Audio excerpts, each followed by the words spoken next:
Arnold Kachaturov got into journalism to provide his fellow Russians with a kind of news not seen on state-controlled channels.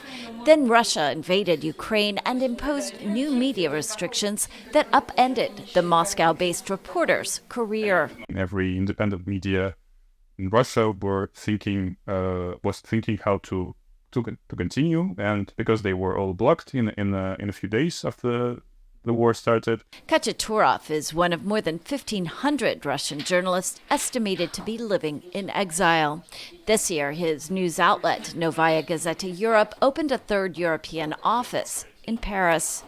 It's a two-person operation, sharing a co-working space like this one, which provides offices and other resources to the exile community.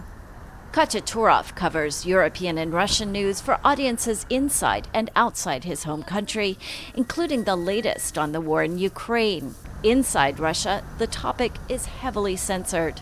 Social media is crucial to his work. It's indeed very hard to get information from Russia,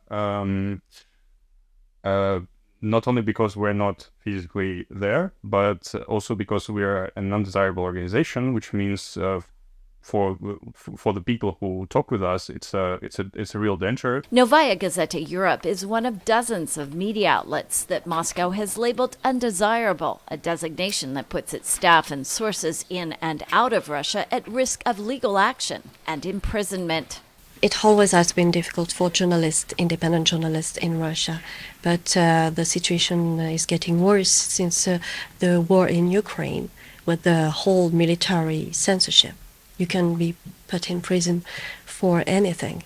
To help exiled Russian independent journalists broadcast their reports, Reporters Without Borders launched Svoboda, a satellite package that includes Novaya Gazeta Europe and other news channels. Supported by the European Union, it aims to reach several million households in Russia. The television can be a powerful tool for Russian people to change their mind about the war, at least to have the facts, real facts, instead of propaganda. Russian journalist and analyst Galia Ackerman says it was even more difficult accessing independent news in Soviet times.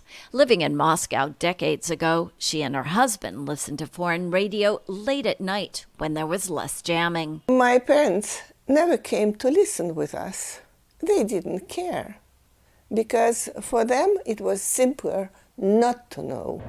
That's one reason she's skeptical that the new satellite operation will make much of a difference inside Russia. Most of the population, I'm afraid, do not want to know, because it's unbearable to know. It's unbearable. Russia is committing a big continuous crime. Crime against Ukraine, but also crime against its own people. Kachaturov is optimistic that democracy and free expression will one day come to Russia. But first, he says, he and other exiled journalists need to prepare for a long struggle.